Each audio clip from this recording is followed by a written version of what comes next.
Is it open? Okay, well, welcome to the Curriculum Committee meeting, and thank you everyone for coming tonight. And thank you to Dr. De Silva for being here as well. And I think we have two items on our agenda this evening that we referred to at our last meeting. And I think a lot of the work tonight is going to go right back to Dr. De Silva. I think she's going to talk a little bit about the update on the technology director position. And then we're going to talk a little bit about the structure of the committee work. All right, so good evening, everyone. I actually want to start off before we even jump into technology, just to make you aware that on Monday night, we will have some new courses coming to the Board of Education. And Okay. a little bit the timing was just a little bit off on things, that we realized that now that we have the curriculum committee up and going, this would have been a good opportunity to bring those courses through in advance. But because of timing and the way things have to work out with the budget, they'll go to the Board of Education as a whole. But we'll certainly remember that for next year when we look at the calendar, just to be sure that we have things just set out just right so that it can hit this committee first, because I think that would make a lot of sense. But I just wanted to make you aware of that. We actually have 4 proposals from our high school and an update on the past new courses expected to be presented on Monday, the 23rd at the Board of Education meeting. So the timing was a little, and that was probably, I should have had some foresight on that, but I didn't. So just wanted to make you aware of that. And we'll have an opportunity to discuss those courses on Monday night, and then they come back for approval should the board go that direction the following meeting. Thank you for letting us know. Yeah, thank you for letting us know. And, this is a new structure, so we all understand. So the second piece that I wanted to share with the curriculum committee, because there's been a lot of, I'm sure, folks, especially around this time of the year as we begin the budget, wondering what's happening with the director of technology. And so while I did share an update with the interview committee last week, I think it was last week, it may have been the week prior, I wanted to just give you some insight on a little bit of a shift, because it is a curriculum. And the reason it's here is because it's a little bit of a curriculum shift. So the position of Director of Technology has been open since, I think, somewhere around January or February of this past school year. And it didn't actually get posted until late spring, early summer. And we met some really extraordinary people. But what we found was that they had strong expertise either on one end or the other. And so what we've had in the meantime, just as an FYI, is we've had a consultant, actually the consultant that's done some of our security work around technology. He's actually been working with us all year, and he is absolutely more of that back end individual as opposed to the instructional side. And I would say that if anything, one of the greater challenges that we've had this year, especially in a digital environment, is not having that instructional side. And so we've had a lot of people pinch hitting and helping out, but I think that that's been just an area of need. And so what we've learned through the interview process is that we did find some real technical people that understood the back end of tech, but not necessarily the instructional side, how it impacts curriculum and instruction, how it impacts the teachers, where the innovation and the creativity come from. And you're going to hear me talk about those 2 words a lot tonight. And so as we went through the process, we felt like perhaps we were looking for someone that's hard to find, because usually that educator doesn't have as much knowledge, the in-depth knowledge that we might need on the back end, or vice versa. And so I came back to committee after some careful consideration. And again, we had some really great folks coming our way. And so there's a lot of people that were interested in coming to Ridgefield and being a part of our school community. But at the same time, I was careful that I didn't bring somebody here, especially if they were currently employed, just to realize that it wasn't the right fit for our community. And so as a result, I came back to the interview committee after some careful consideration with cabinet and said, I think we're looking for an individual that may not necessarily be out there. And so I think it's an opportunity for us to look at our technology department as a whole And I know that that was actually a discussion during the budget process, just to understand the different roles and the responsibilities. So look at the technology department as a whole, and also look at who we really need, especially now that we've had the past 8 months in this digital environment. And so what I think we realize is that we're looking for a director of educational technology who obviously has enough knowledge on the back end that knows how to direct somebody in terms of the needs, but not necessarily someone that it has that strong back end, because we just realized we couldn't get both. And so we reposted the position this past week, and our hope is that we can find the right candidate now that meets our needs, and we can fill that position very quickly. And then again, look at operationally, what does our technology department look like? And do folks need to be reorganized in a way that makes the most sense? So that's just truly an update there. And why don't I take a pause and see if anyone has any questions? All right. Makes total sense to me. Where I worked previously, we had to do the same thing, and it made a huge difference. So I'm looking forward to that. Unicorns in the IT world, right? Where people actually know the business that they're in, plus the IT side of things, and it's not easy to find. And I agree. We found some great people, both ends, right? If we were looking at that role, but we just couldn't find exactly what we were hoping for. So I think that we're in a better position now, and through some reconfiguring, I think we can create a department that's going to make a lot of sense. Okay, so that piece is there, and now I wanted to transition over to curriculum. And so obviously I'm not the assistant superintendent for curriculum instruction. I left that role behind, but that position is currently posted, and we're looking for an assistant superintendent. But in the meantime, I felt like I can set the stage for what I believe will be the next, or part of the next step, as that individual transitions into our community. And I felt that it was important to set the stage for a couple of different reasons. Number one, because there was a lot of feedback that I had received from my entry plan work that was curriculum connected. And so it's a little bit of a foundation of, even in this COVID world, the work that lies ahead of us. Second, I felt like it was important to have this discussion outside of a budget process, because I think oftentimes, or I know that oftentimes, that when we start having curriculum discussions, and again, this is an interesting year, right? So everything is a little bit further behind because of the nature of the year.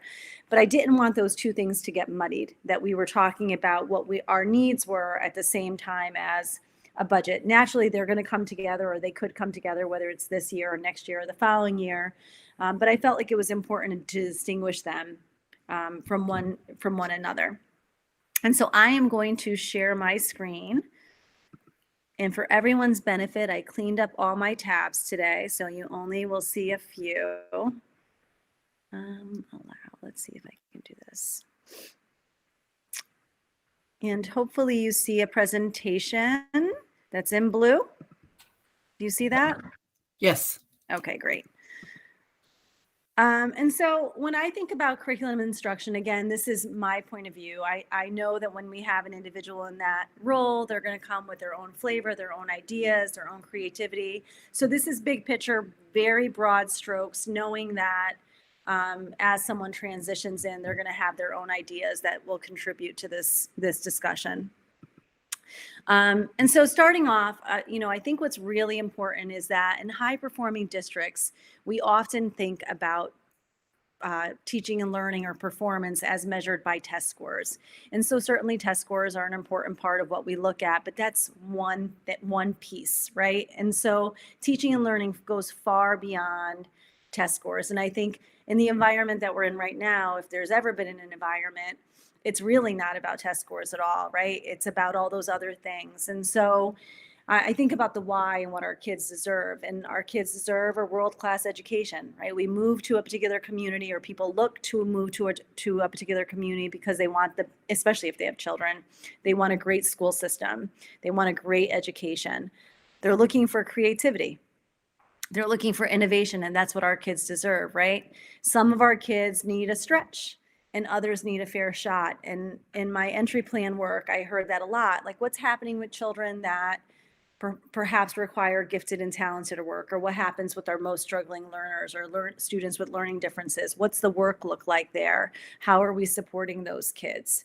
And then certainly a common set of expectations or an experience. So regardless of the school, regardless of the classroom, every child deserves a common experience. And so it is beyond those test scores. It's about the things that you can't measure on the SBAC or the SAT or the AP.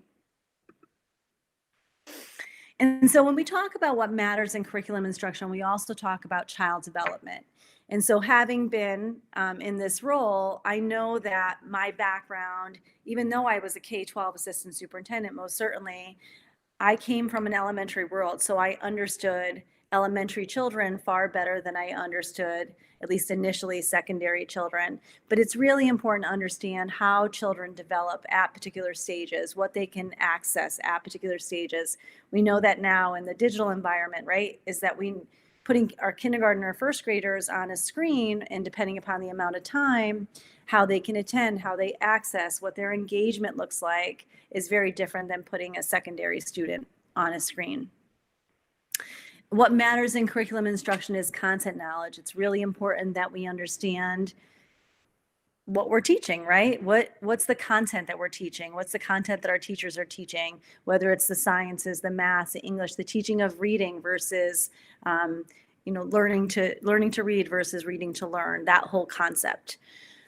Structure, vertical alignment, the articulation between levels, the continuity of instruction. So what does the elementary program look like, and how does that support the work at the middle school, or how does that middle school work support the high school work? So when you're looking at a social studies unit, are you seeing the level of rigor change from grade level to grade level, even within the same unit? Western civilizations, let's say, that might be taught in elementary school, and you might see it again in secondary school. What's the level of rigor look like? What are the expectations looking like? And what does that look like pre-K to 12? The articulation between disciplines. So if we're talking about questioning or student-centered instruction, are we having discussions across content areas? So if I'm a teacher of social studies, am I having conversations with the teachers of English so that we can understand what's happening in social studies that may or may not be happening in English? Are there connections that we can make? Natural connections? Is the timing or the scope and sequence, should it be shifted so that when we're teaching this, we're also teaching this in English, or we're teaching this in social studies, so it lines up and we can make connections for kids in ways that we couldn't if that articulation isn't happening. We're a school district with 2 middle schools. We have 6 elementary schools. So the work between buildings to ensure for continuity of instruction and consistency of instruction. So we have 6 elementary, 2 middle. What's happening across our 6 schools in terms of consistency, and then what's happening in terms of continuity.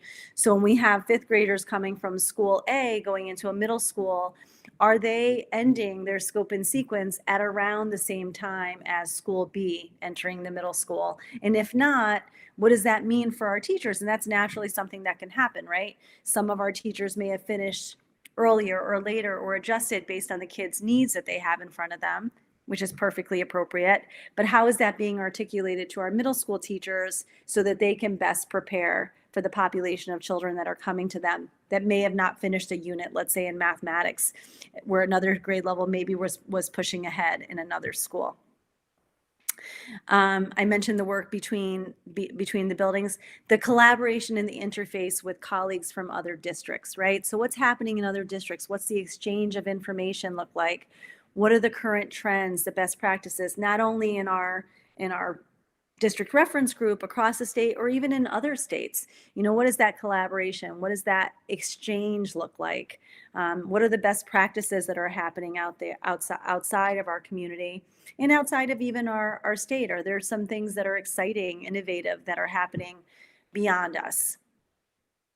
And then the last piece here is supervision, evaluation, and coaching. And so is the work sticking? I shared actually with our board chair earlier that with everything that's happening with COVID, we're in a lot of digital meetings, and I find that I'm not in schools as often as I would like. I'm not accustomed to being in an office. I'm accustomed to being in schools, because when you're in schools and you're coaching and you're supporting, you can see that the work sticks or that it doesn't, right? Kids are having a difficult time with this particular unit of study. Perhaps developmentally, it's not at the right stage. It belongs somewhere else. The content may be just too rigorous for kids at a particular stage of time that we didn't anticipate. And so the supervision evaluation, even with principals and ensuring that their understanding of the content is equally strong, because they're the ones that go in and support our teachers to see if the work sticks. And all of this translates to a better experience for kids. So better instructional practices yield better experience in our schools for kids. Better articulation between our school buildings help to guide parents and students towards more informed decision making. They have access to resources on our website. They know where their children are at any given time. They know where their children are going to be going. So they have a sense of the big picture pre-K to 12. And those that have content expertise, it leads to creativity and thought that generates new ideas for classes and programs. So in a year like this year, people are being incredibly creative, right? That's naturally what's happening because of this digital environment. But those that really have the expertise in a typical school year, they can really generate new ideas for classes, programs, because it's their content. It's what they know best. And so here I'm just going to take a minute just to give us a frame of reference of what currently exists. So right now we have an assistant superintendent of schools for curriculum and instruction, and obviously they oversee more than curriculum and instruction, as most assistant superintendents do. There's standardized testing, there's state reporting, there's grant writing, there's just all the many different pieces that preparing for Board of Education meetings, making sure that testing is prepared, all that kind of stuff that's part of their role, in addition to overseeing big picture curriculum instruction pre-K to 12. In our current district, we have a K-12 humanities supervisor who supervises social studies and English, and actually in this individual's role, they supervise visual and performing arts and world languages as well. And then we have a K-12 STEM supervisor. And so that individual, naturally, it's linked to science and mathematics, but primarily the role was created for STEM. Outside of those roles, we have teacher roles. So in the middle school, we have senior teachers or department leaders. And so there's bigger departments, let's say the English and math, science, social studies, world language, where they have department leaders. Obviously, these are classroom teachers, so they don't have release time, and they're there to support the curriculum. At the high school level, we have senior teachers for the smaller departments, such as health or family and consumer science. That's the same as the middle school. And then we have department chairs that have release time that are in English, social studies, math, science, world language, and special education. And so as I think about what's next, and I had a lot of content that I had received from the entry plan, and I was actually starting to try to categorize that content to create some type of frame of reference of where I could start in terms of next steps. And I think we had to really just take a step back and identify what are some short-term and long-term goals. And it may be a multi-year process, but certainly to explore the teaching and learning structure at the elementary and secondary level. And when I say structure, the system, how do we look at content, curriculum, scope and sequence, K-12? So not just in the areas that I mentioned, which are the primary content areas, but also some of these other areas that perhaps don't have as much direction or someone overseeing. For example, health education, right? And so in a time like we are now, when we're thinking about social, emotional, mental well-being, how does that fit into, yes, your social emotional programs such as Ruler, but also physical education and also health education. And so the state has some pretty clear legislation around that. But there's also standards. There's national health standards. There's skills-based health model, where, yes, there's functional knowledge and topics that are a part of that work, but moreover, there's skills that right from kindergarten kindergarten all the way up to 12th grade that kids would carry through, right? So whether that's decision-making skills, you can throw whatever content you want in there, i.e. or functional knowledge or topics. Vaping, right? That's something that we're talking about more now than we did, let's say 5 years ago, but it's vaping today. It'll be something else tomorrow. And so the skill that we want kids to be able to do, or to be able to, the skill that we want to instill with our kids starting in preschool would be decision making and all the things that come with decision making, right? Or relationship skills and how to navigate those. And those are also social emotional learning standards. And so when I ask myself these questions, I have to think systematically and say, okay, who's doing that work? And so just take me, for example, I'm not a health educator. I think I did a great job as an assistant superintendent, but I needed content people to do that work, right? Because that wasn't my expertise. And so as I take a step back and say, okay, what's my short-term and long-term goals here? The assistant superintendent's going to come in, I'm sure, with his or her own thinking around this. But certainly we do have to start saying, okay, big picture, how do we look at our school system as a school system, pre-K to 12, curriculum, skills, what are we expecting kids to know, understand, and be able to do? And if you were to look at that backward design, how we would get children there. And then coupled with that, beyond that skill set, how do we continue to innovate and create?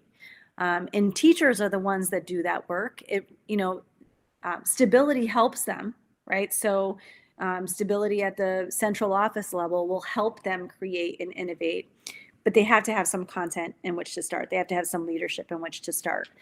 And so that's the work that I've been thinking about. Again, outside of budget, I think it was important to start having those conversations. It was certainly something that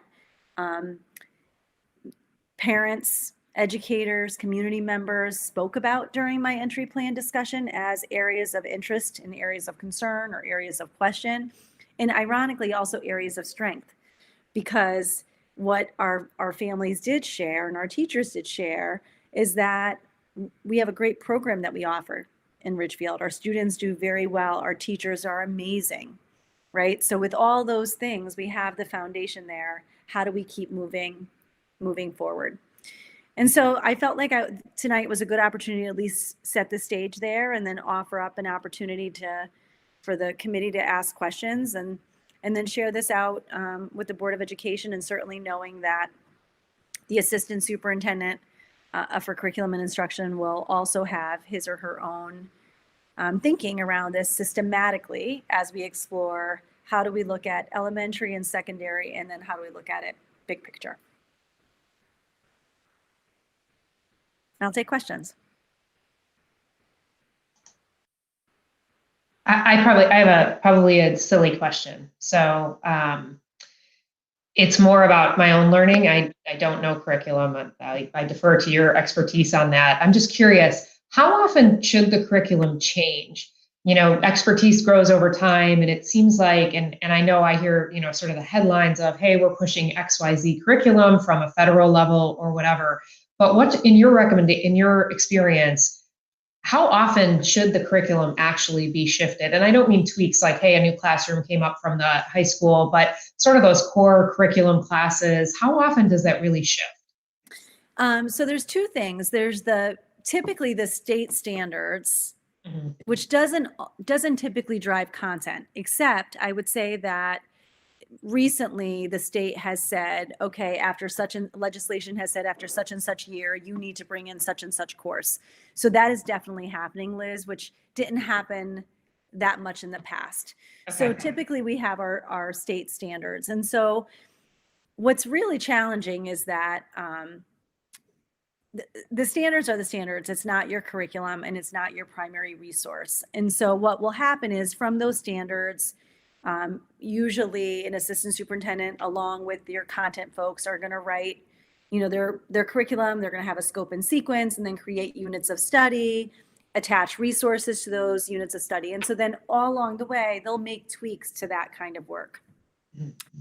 Then what typically happens is we have some type of data or innovation or creativity that says, you know what, let's make some shifts here. It's not rigorous enough, or this Western expansion unit belongs somewhere else and maybe belongs in 4th grade. And so as a result, we need to then go look at another unit of study, because the standards don't always give you that much, especially social studies, for example. The new frameworks don't give you that much. They give you a lot of autonomy in terms of the content. They set the framework, so you have a lot of autonomy in terms of the content. So that one would shift a little bit more. Then what happens, I think, let's say in mathematics, is you're looking at the primary resource, and then you're looking at your student data set. So are our children, let's say mathematics happens to be one that comes up in, we actually in Ridgefield have big ideas in our middle school. That's the math program that I believe was adopted last year. And elementary is a little bit more variable. And so, but I think they were using math and focus, and then there was something called math and practice. There's a variety. But using those two, let's just say we took math and focus and big ideas. Those two primary resources won't necessarily, either of them, meet all of the standards. And so sometimes we're looking at other resources to support those standards or our curriculum. So we make tweaks like that, or we might notice that our data set is telling us that children don't have enough number sense in such and such grade, or don't have enough depth of understanding. And so we're doing those kind of tweaks. And then, of course, what's probably the most relevant right now in history is, people have different perspectives on what should be taught, what shouldn't be taught. And so oftentimes that doesn't necessarily require, it could require a shift in content, but oftentimes that could be a shift in how we're going to have discussions around these different perspectives, rather than shifting content or shifting curriculum. But curriculum is an ever evolving process, and it happens continuously and responsively. And the primary resources, I would say, if anything, are the ones that have to shift. And then all of a sudden you're shifting a scope and sequence, because your primary resources, teachers can't teach chapter 2 here because they have to teach chapter 4 there, and things like that. But it should happen responsibly, collecting feedback from teachers. And in many ways, it should vary based on the kid population we have. Okay. Thank you. Yep. That's a good process. Thank you for walking me through it.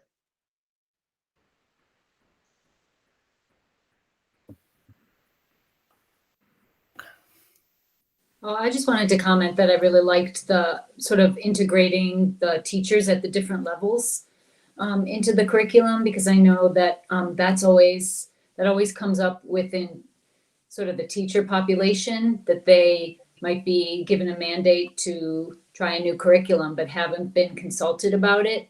And so I really like your approach in that you are looking at all the different levels, and I think that's really sound. So what's interesting about curriculum development is that you have to have teachers on part of the curriculum writing team, because number one, they understand the grade level and the development best. So if you're writing a 4th grade unit or a 5th grade unit in whatever, Civil War, civil rights, the teachers understand the child development best at that age level. You could have someone like me there, and certainly I was an elementary teacher, but I'm not now.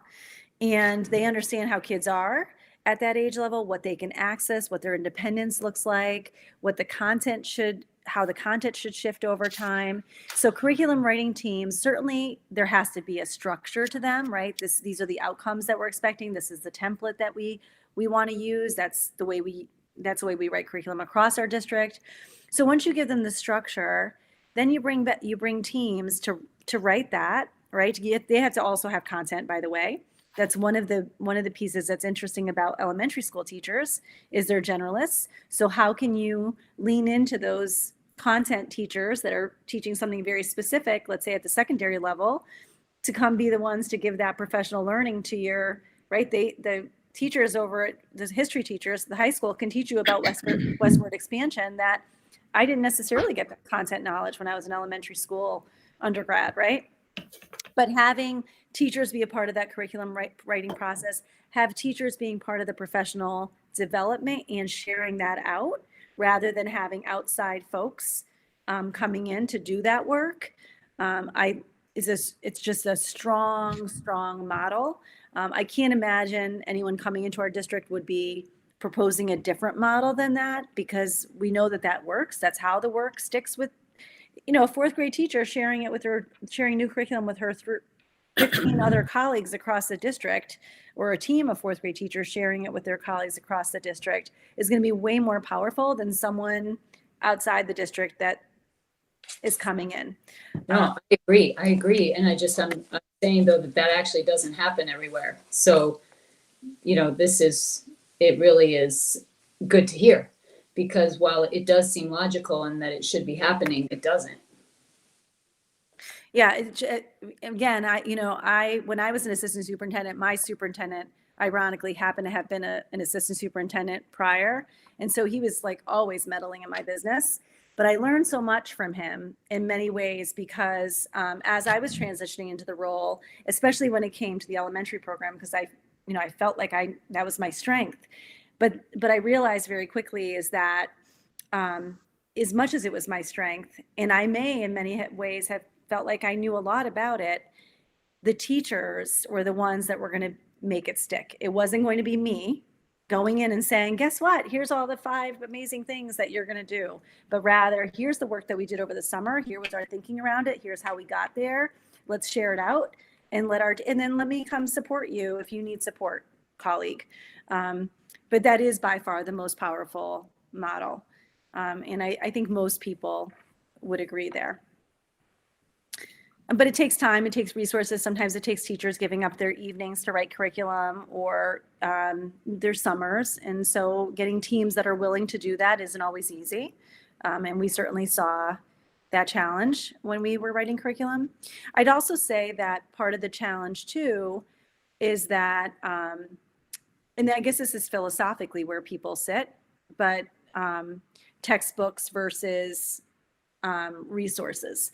And what we know now is that resources change in the blink of an eye. And there's some content areas I think that we would argue need a primary resource. There are some that you absolutely need. And then there are some content areas that don't. And, culling all those digital resources or finding those resources, it takes a lot of work from teachers. And so it is easier to get a book. Let me go buy, 500 textbooks. But the only problem is those textbooks get outdated very quickly and aren't always as engaging and are written for an entire country and not necessarily a community or our community. And so having that autonomy, that creativity coming from the teachers is a great model, but it does take a lot of time and it is some heavy lifting on the part of teachers. From what I'm hearing, to paraphrase what you're saying, as we're looking at this role of the assistant superintendent for curriculum instruction, again, I'm going to say exactly what Nora said, is that, the teachers need to be involved. We should be looking, or you should collectively be looking, you're hoping to look for someone who does not have the answers, but understands the whole spectrum of what goes into creating curriculum, child development, engaging teachers so that they will give up their time to be engaged in the work, and that we can particularly work from pre-K to 12 with an articulated curriculum across all our schools, and everyone has a piece in it. And that's a powerful statement for when we're looking for a person to take that on. I think that's what I heard from you. I think you paraphrased it well, Kathleen, for sure. Systematically, that is because again, you're going to find a lot of folks that have a strength in one particular area. It's unlike, although I met one of the teachers in our district, actually, I just shared this with Ms. Tomatis earlier, but it's rare that you find the elementary teacher who also taught secondary ed, right? Yeah. There's so likely an assistant superintendent either taught high school or middle school or elementary, didn't necessarily have the gamut. They may have gone K-8 or 6-12, but not necessarily the gamut. So you're not going to find an expert in every content area, but you have to find someone that understands systems, structures, understands how important that articulation is vertically, understands that common experiences, especially in Yes, we're a small district with 9 schools, 6 elementary and 2 middle. So what we don't want is for kids to have a different experience depending upon the school in which they landed, or for teachers to be providing kids with different curriculum based on the school in which they landed. And so understanding system structures is really important. Coupled with that, I would say that one of the challenges that I see right now for sure is the elementary in particular, because it's wide. There's 6 schools. And so there's a lot of, first of all, we have amazing teachers, but there's a lot of variance that can come from having 6 schools. So having people work together so that collectively we've made a decision on, okay, this is what we believe is a balanced literacy program. Here are all the things that we believe should be in a balanced literacy program. Okay, let's look at, and by the way, I would say teachers need to be involved in that decision making, right? So if we're looking at selecting a new math textbook, let's identify why we want the new math textbook. Let's have a research team to do that. Let's study it. Let's present on it. Let's study lots of different math programs, and then let's see what makes the most sense and make a recommendation. And there should be a process in which that happens. No different than a process in which curriculum is written. But I would say right now, one of the areas of growth that I would say is looking at the elementary schools and even the middles when you have 2, and just being sure that we're looking at the curriculum across 6 schools in the same way. And that's hard when you don't have somebody overseeing that piece, because that's a big piece. That's a big piece of the work here. Thank you.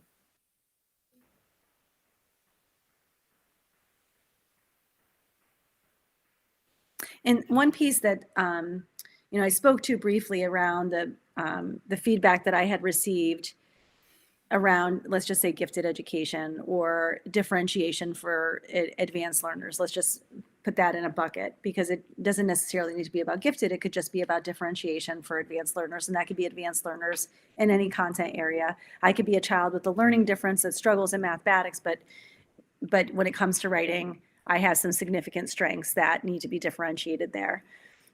Similarly, in the other bucket with children that don't necessarily have an IEP but are struggling academically, it's really important that we understand what our curriculum looks like, what our scope and sequence looks like, so that we can support students appropriately.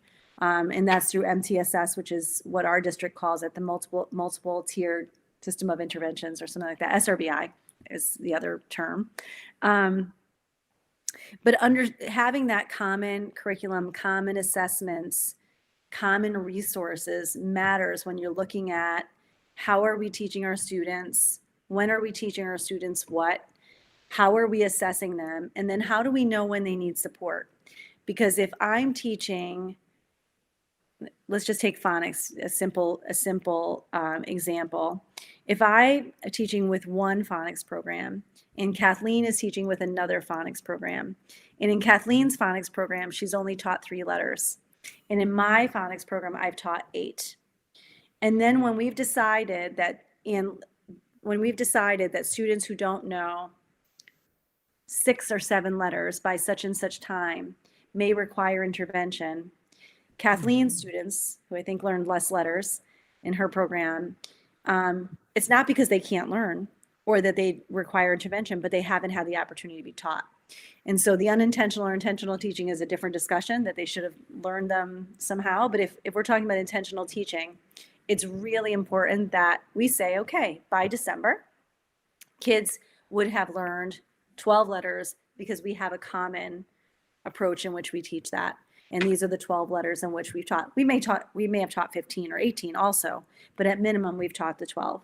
And so when we identify kids that perhaps aren't learning at the same rate of progress that they should be learning, we know that we've explored our primary resources, our scope and sequence, and it's been taught. And so I think that's another piece of making sure that someone is navigating all of that and overseeing it, so that we're in support of kids all along the way. So again, giving the kids that need a stretch, but the kids that need a fair shot are getting that as well. And that the individuals in those roles are getting the appropriate training that they need to support those kids. Are there any other questions or comments? I think, Wonderful. again, Dr. De Silva, you were quite thorough. Oh, sorry, who said something? I was just going to say that was wonderful, Dr. De Silva. I'm smiling over here. I think it's wonderful. I am so happy you're here. I think there's been a missed opportunity to outline either a lot of work that has been going on or that should be going on. And I think this is just brilliant. I love how you talked about thinking beyond the test scores. I think vertical alignment is really important. Child development is so important. And it's very exciting. And I hope we find somebody who agrees with what you just you're talking about. I'm sure they will. Yes. But the reason I know that they will is because ultimately that's the school districts that thrive are those that can see the big picture. They look to the end before they begin, right? Your vision of the graduate's a great example of that. That's what, I always say, like, you can look at our vision of the graduate and you could look at many others and they look quite similar. They look to the end before they begin, and then you work backwards to identify what that's going to look like in a classroom. And that's not just dispositions, it's content. It's how content expands starting in the kindergarten year all the way up to 12th grade.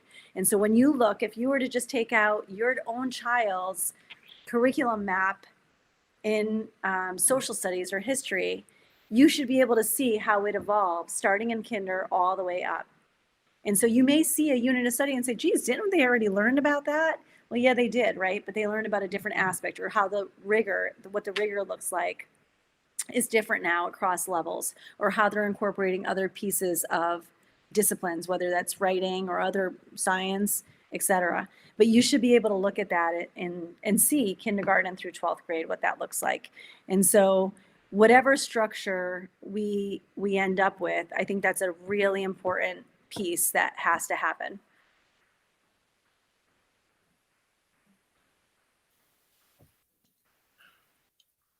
Well, if there are no more questions, we look forward to supporting you as the district goes forward, first of all, to fill these roles, which I see are essential to have the right people, and then moving forward as the curriculum work continues. So thank you so much. Thank you. I think this will make our committee very meaningful. Good. And I'll be sure to bring those courses to you next year. I won't forget. Yeah. Okay. Thank you. Thank you. Anything else? Thank you all. And I'll see Monday night. See you guys Monday. Have a great weekend. Same to you. Thank you.